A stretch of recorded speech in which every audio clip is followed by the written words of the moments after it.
Novembre 2009, le journal CNN affiche en grande ligne la mort d'un participant dans l'émission Wipeout. Tom Sparks, âgé de 33 ans, aurait succombé quelques heures après son apparition dans l'émission d'une crise cardiaque. We're seeing the news recently about a Wipeout contestant that died, but actually wasn't their first death. Wipeout actually had reality show death back in 2009. Les États-Unis entiers sont alors sous le choc et la chaîne ABC sur laquelle passait l'émission Wipeout essaye coûte que coûte de dissimuler l'affaire. Mais vous allez voir que c'est seulement l'une parmi des multiples controverses dans l'histoire de Wipeout.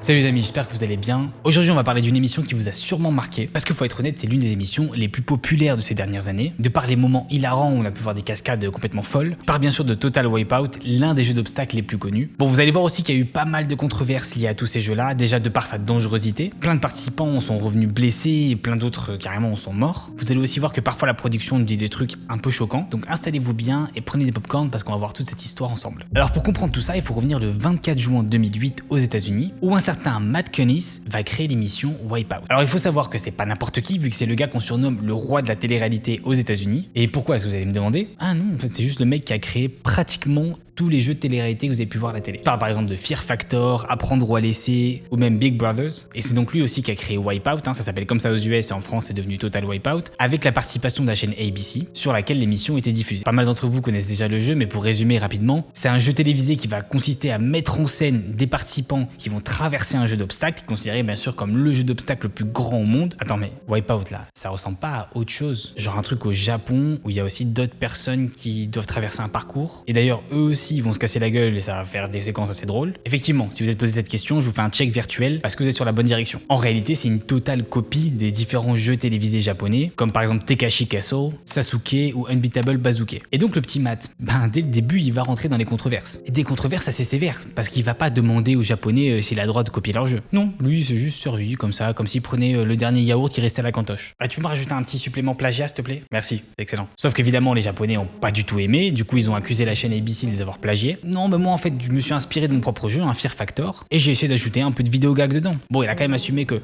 voilà, il y avait 10% d'inspiration qui venait des jeux japonais, je vous laisserai juger par vous-même. Quoi qu'il en soit, c'est avec un beau procès dans les jambes que l'émission va commencer à être diffusée sur ABC. Et en fait, un truc qui va être très important à comprendre dès le début, c'est que contrairement à ce qu'on peut penser, c'est pas une émission d'obstacles classique. Ici, on cherche pas à avoir le meilleur compétiteur, le meilleur athlète, le meilleur parcours, le meilleur temps. Non, ici la production, elle veut surtout faire rire les téléspectateurs. Et quel est le moyen de faire rire les téléspectateurs?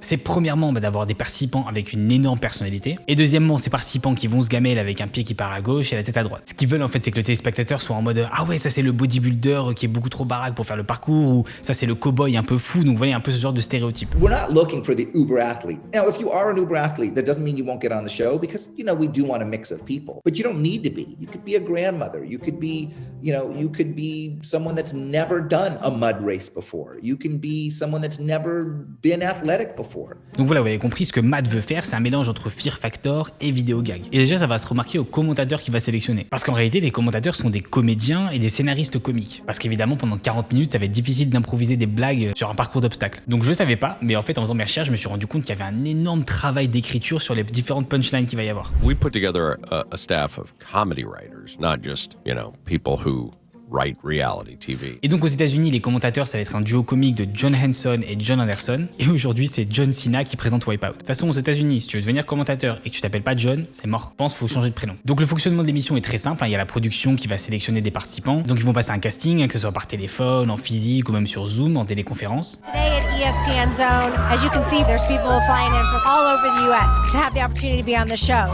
Une fois les participants sélectionnés, ils vont le savoir quelques temps avant le tournage. Je peux par exemple lire le témoignage d'un participant qui s'appelle David et qui était en Belgique et qui nous dit qu'il a su par exemple 2 semaines avant. Mais le truc, c'est qu'il savait même pas où ça allait se passer. 4 jours avant le tournage de l'émission, qui lui ont dit frérot, au passage, est-ce que ton passeport est à jour? Parce que là, tu pars en Argentine. Ouais, vous avez bien entendu, en fait, l'émission américaine se passe aux États-Unis, mais toutes les autres émissions internationales se passent en Argentine. Et en fait, c'est ce fameux producteur, donc Matt, qui a créé ce système ingénieux, où il a créé un énorme plateau de Wipeout là-bas en Argentine. Comme ça, par exemple, le matin, tu vas avoir Wipeout français qui va tourner, et l'après-midi, tu auras Wipeout Chine qui va tourner là-bas. Et ouais, les gars, c'est pas le niveau d'Interville. Donc je vais laisser Matt vous expliquer comment ça fonctionne. We opened up in Argentina a huge facility where we could run multiple countries through at one time. So we could actually have 2 countries running. It was 2 separate courses. You could have 2 countries running in the daytime and then at nighttime, 2 different countries running at night. Bon, vous allez quand même voir au fur et à mesure de la vidéo que les conditions de tournage sont quand même assez rudes et que ça a été source aussi de pas mal de problèmes par la suite. Mais le pire, c'est que c'est même pas parce que vous êtes arrivé au tournage que vous allez forcément passer à la télé. Parce que même en étant sur place, il va y avoir des présélections des participants pour finalement en récolter que 20. Et c'est finalement ces 20 participants qui vont participer à l'émission qui sera diffusée à la télé. Alors bien sûr, après le tournage va commencer, on va avoir les fameuses séquences où par exemple la présentatrice va nous montrer les différents participants et demander qu'ils parlent un peu. Alors généralement, ça va être des gros personnages avec des grosses personnalités qui vont nous faire rire. D'ailleurs, il y a même un participant qui nous a dit que la production mettait un peu la pression pour paraître un peu plus fou que d'habitude devant la caméra. Voilà, histoire de faire rire les gens. Je vais le laisser vous l'expliquer. And they're yelling at her to hurry up. The crew members are screaming. I was very angry and frustrated right at the gate at just how rude they were treating us like meat to sort of hurry up and get in the position. Et c'est donc à ce moment-là où les participants vont devoir faire le meilleur score possible, donc le meilleur temps. Sauf qu'il faut être honnête, les parcours, on dirait qu'ils sortent tout droit de Super Mario Nintendo DS. Parce que quand tu prends 5 secondes pour les observer, tu te dis putain mais les concepteurs ils étaient complètement fous. Mais bon, c'est pour notre plaisir donc ça va. Du coup, on peut se poser la question de justement comment ils ont été créés ces parcours d'obstacles. En fait, l'idée c'est d'avoir des parcours qui donnent l'impression que le participant s'est fait mal dans des situations assez folles, hein, par exemple en se prenant un coup de poing dans la tronche. Mais d'après Matt, il y a quand même beaucoup d'ingénierie qui rentre dans justement la confection de ces parcours pour faire en sorte que les chocs soient amortis, pour pas que ça blesse les participants. Matt explique aussi qu'il y a toute une équipe de testeurs qui vont voir la fiabilité du parcours, pour voir aussi s'il n'est pas trop dangereux. Et même après ça, il va y avoir encore une autre équipe qui va tester le parcours, qui cette fois-ci sont plus l'équipe de production, qui eux sont moins cascadeurs que l'équipe de testeurs. Mais bon, vous allez voir que malgré tous ces efforts de test, il y a quand même eu des événements très tragiques et super souvent. Et si comme moi vous êtes dit que attends mais c'est super facile à passer, comment est-ce que cette personne est fait pour le louper, et en fait c'est fait exprès. Tout ça est calculé depuis le début et les participants le disent eux-mêmes que ça paraît beaucoup plus simple quand on est derrière son poste de télé que dans la vraie vie. Parce qu'en fait chaque élément est minutieusement placé pour que vous puissiez vous ramasser par terre. Et qu'en parallèle ça puisse donner de la matière aux commentateurs pour qu'ils puissent vous tailler derrière. Parce qu'en fait c'est ça, un commentateur de Wipeout globalement, c'est que t'es payé à tailler des gens. C'est plutôt pas mal. Et comme à mon habitude, tout à l'heure je vous montrerai un petit top 3 des meilleures séquences que j'ai pu trouver. Donc globalement il va y avoir 20 concurrents qui vont justement participer à l'émission. Ça va se passer sur 4 tours. Les obstacles vont devenir évidemment de plus en plus durs jusqu'à arriver à l'obstacle final qui s'appelle donc la Wipeout Zone. Et le grand gagnant va donc remporter un énorme prix de $50 000.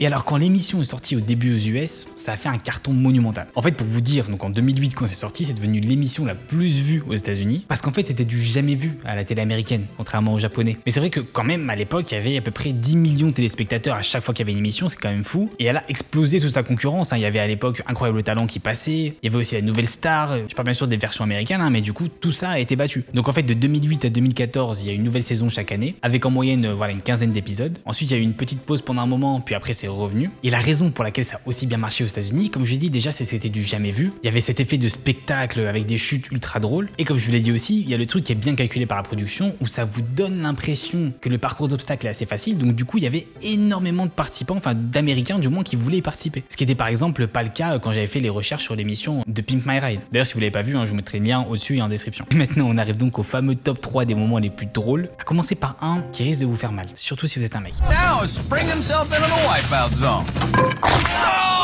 Oh, right in the joystick. Oh, after that collision, Donkey Kong. Ouais, ça fait mal aussi. Le deuxième, c'est pas une chute, mais c'est plus un candidat, je dirais, un peu spécial, quoi. Oh là là là là. Vous avez un petit cul de bière ou quelque chose? Oui, tout à fait. Voilà, je vous avais dit. Et le dernier, c'est une chute dans cette fameuse épreuve des ballons. Vous savez, c'est l'une des épreuves les plus connues. Et juste avant de vous la montrer, je veux bien que vous vous concentriez sur le moment où la personne va tomber dans l'eau et que vous vous rappeliez à quoi ça vous fait penser. Voilà, je vous mets la séquence. The motivator. Wow! Oh, that was graphic. Man, that motivated me. I'm motivated to watch that again and again for the rest of my life. Alors par la suite, l'émission a quand même essayé d'avoir beaucoup plus de variété. Il y a eu par exemple une édition spéciale pour les couples, il y a eu une édition un peu plus longue de 2 heures, il y a eu une édition spéciale pour Noël, etc. Et comme vous pouvez l'imaginer, tous les pays du monde ont voulu le faire aussi. Donc en France, on a eu l'émission Total Wipeout, présentée par Stéphane Rothenberg, Alex Good et Sandrine Cormand, qui était d'ailleurs diffusée en 2009 sur M6. Et attendez bien, parce qu'il n'y a pas eu un seul, mais bien 8 jeux vidéo qui ont été faits sur l'émission, que ce soit sur des consoles de salon, Wii, Xbox, PS3, ou même des jeux mobiles. Donc autant vous dire qu'ils ont bien rentabilisé le jeu. Donc bon, jusqu'ici, tout le monde il est beau, tout le monde il est content, tout le monde il est gentil. Enfin presque. Parce que maintenant on va rentrer dans les dessous de l'émission et vous allez voir, ils en ont ramené plus d'un jusqu'à la mort. 20 novembre 2020, un participant nommé Michael Paredes, âgé de 38 ans et plutôt très sportif, s'élance sur le parcours de Wipeout, motivé à remporter le prix des 50 000 $. Il passe facilement le premier obstacle, puis le deuxième, mais il loupe le troisième. Il tombe alors dans la piscine et commence à vouloir remonter à la surface, mais les producteurs se rendent vite compte qu'il n'arrive pas à remonter, qu'il est même carrément en train de se noyer. Ils décident donc de lui porter secours et de le ramener sur la terre ferme. Ils le mettent sur une chaise roulante et quelques minutes plus tard, il perd connaissance. L'équipe médicale paniquée arrive alors pour lui porter secours. Il est ensuite rapidement amené dans l'hôpital du coin, mais c'est malheureusement le lendemain qu'il est annoncé mort d'une crise cardiaque. Évidemment, la production a fait un communiqué de presse juste après en disant, je cite, « Nous sommes dévastés d'avoir appris son décès et nous adressons nos plus sincères condoléances à la famille. » Alors comme je vous l'ai dit, le fameux participant, donc Michael, faisait quand même du sport 5 fois par semaine, donc il est assez sportif. Il n'avait pas forcément d'antécédents médicaux, il était même carrément en bonne santé. Et le problème, c'est que c'est même pas le seul. Vu qu'en 2009, durant la seconde saison de Wipeout, il y a eu une autre personne qui est morte. Il s'appelait Tom Spark et en fait, durant la première saison d'obstacles, il a dû s'arrêter très rapidement à cause d'une douleur au genou. Mais c'était pas une douleur au genou classique, vu qu'en fait, les médecins ont remarqué qu'il était très essoufflé. Pareil, donc ils ont dû l'évacuer à l'hôpital le plus proche. Et c'est 2 semaines plus tard qu'il a encore été retrouvé mort, pareil, d'une crise cardiaque. Alors d'après les médecins, il s'avère qu'il avait déjà une maladie assez rare préexistante, qui a justement accentué son accident vasculaire cérébral. Et évidemment, la question qui se pose, c'est qu'est-ce qui a amené cette crise cardiaque? Est-ce que c'est quelque chose de complètement aléatoire et ça aurait pu arriver n'importe où, ou est-ce que c'est la faute de Wipeout? Alors c'est très difficile à savoir et j'ai pas trouvé forcément d'affaire judiciaire qui a suivi, mais on va voir ensemble que c'est malheureusement pas le seul incident. En réalité, c'est même carrément une habitude d'avoir des blessés. Comme je vous l'ai dit, j'ai récolté pas mal de témoignages où les participants avouent que les conditions paraissent pas aussi roses que ce qu'on les voit à la télé. À commencer par les horaires de tournage, un participant avoue avoir commencé à 5h du matin et avoir terminé le lendemain à 1h du matin. It was such a crazy process. We had to get there at like some insane time, like 5 a.m. You film the Wipeout Zone at like 1 a.m. at night. It was so late. We were exhausted. En plus de ça, dites-vous que les tournages sont en plein air. Donc bon, quand c'est l'été, ça dérange pas trop. Mais quand c'est l'hiver et quand ça fait froid... C'est l'hiver quand ça fait froid. Qu'une chose à faire, gars. Désolé, trauma du collège, j'étais obligé de le mettre. Comme je disais, quand c'est l'hiver et qu'il fait froid et que vous tombez dans la piscine d'eau glacée là, pas la même chose. And it was so cold out, you guys, that there was literally ice on the course. When I would fall, my hand would be in ice. Les amis, petite interruption juste pour vous dire que j'ai fait une apparition dans la dernière vidéo de TPZ. Donc il a produit un documentaire complet qui nous explique pourquoi est-ce qu'on devient tous alcooliques. Et j'ai apporté ma pierre à l'édifice en faisant comprendre comment des mécanismes marketing étaient utilisés pour nous vendre de l'alcool. Donc si ça vous intéresse, je vous mettrai le lien juste au-dessus et en description. Et maintenant, retour à la vidéo. Un autre participant a dit que très clairement la production était assez radine en termes de tickets resto, vu qu'il avoue avoir eu simplement 15 $ pour avoir mangé durant toute la journée. Et vu que le participant en l'occurrence n'a pas gagné, c'est absolument tout ce qu'il a eu de la journée, 15 $. Somewhere between $10 and $20, I think, is what we ended up getting paid to be there and everything we went through, which was like a union minimum or for lunch or something. I forget the justification for why we got $20, but it was ridiculous. Didn't even pay us like $200 to be like take off the day of work. No, they were so cheap. Il avoue aussi qu'à plusieurs reprises, il s'est fait crier dessus par la production. Donc bon, à la limite, on peut se dire, ils ont peut-être pas recruté les meilleurs producteurs, ils sont peut-être mal organisés. Mais là où ça devient dangereux, c'est la partie médicale de l'émission. Ça, c'est un aspect sur lequel l'émission peut pas être radine, entre guillemets. Surtout quand on a un antécédent, qu'on sait qu'il y a eu des blessés à chaque fois, qu'on sait qu'il y a même eu des morts. Il y a aussi le fameux Belge qui s'appelle David, que je vous ai présenté tout à l'heure, qui a dit, je cite, « J'ai fait plusieurs chutes, notamment lors du passage du mur avec les gants de boxe qui surgissent. Et en tombant, ça a réveillé une vieille tendinite. J'arrivais plus à soulever mon épaule. Dans la dernière épreuve, les sauveteurs ont dû venir me chercher et j'ai terminé dans une ambulance. Donc bon, c'est pas ouf, mais le pire, c'est que le même jour, il y a eu encore d'autres blessés. Parce qu'il raconte ça, par exemple. Je sais qu'un candidat a eu une épaule déboîtée et qu'un autre a eu des points de suture. D'ailleurs, j'ai retrouvé un participant qui était sur le même tournage que le fameux Tom qui est mort. Il va vous expliquer ce que le médecin du tournage lui a dit, ce qui est quand même pas terrible pour une production de cette grandeur. Physician test, which is all I had to do, literally made me breathe into a device that I had to keep a ball at a certain height, and I couldn't do it. And you know what the doctor goes to me? Well, you'll keep working out, you'll get better before the show, right? I said, yeah, cool. All right, you're good. Clearly a huge red flag. Il explique aussi qu'il a terminé l'émission avec des grosses douleurs aux jambes, qu'il a failli se noyer dans la piscine, ça j'ai l'impression que c'est un classique, au point où il a quand même terminé l'émission en béquille, un truc de fou. Et il dit que le staff médical s'en foutait royalement de son état, mais pour quelle raison? C'est ça le pire. Bah oui, parce qu'en fait ils étaient en train de s'occuper du fameux Tom qui est en train de mourir et il fallait l'emmener à l'hôpital. Guys, after my run, I was on crutches and actually really injured my leg. I was on crutches for weeks afterwards, and they didn't know what to do. There was like literally no help or hospital for me.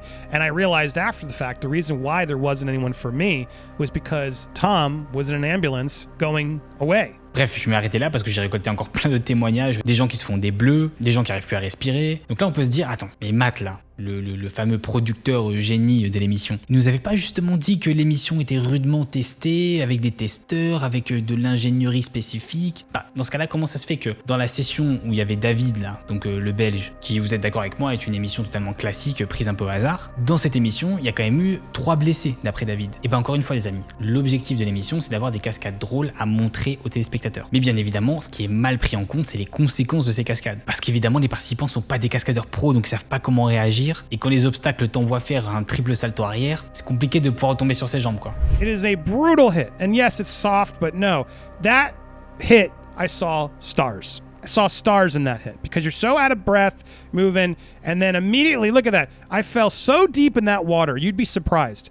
I felt so deep in that water that I really almost drowned in that moment. Donc c'est pour ça que je vous dis que très clairement, là, dans les anecdotes que je vous ai racontées, la production a pas fait son taf médical. Moi, je sais pas pour vous, mais personnellement, j'irai pas dans une émission où je risque de me revenir avec une jambe cassée, même si c'est pour 50 000 $, hein, parce que je suis même pas sûr de les avoir en plus. Enfin bref, les amis, j'espère que vous avez kiffé cette vidéo. Moi, je vous laisse avec la sombre vérité sur l'émission Pawn Stars juste ici. En attendant, n'oubliez pas de vous abonner, de lâcher un petit commentaire, un petit like comme d'habitude, de venir me suivre sur Insta, c'est @JainoMusic. Et moi, je vous dis à la prochaine. Peace out.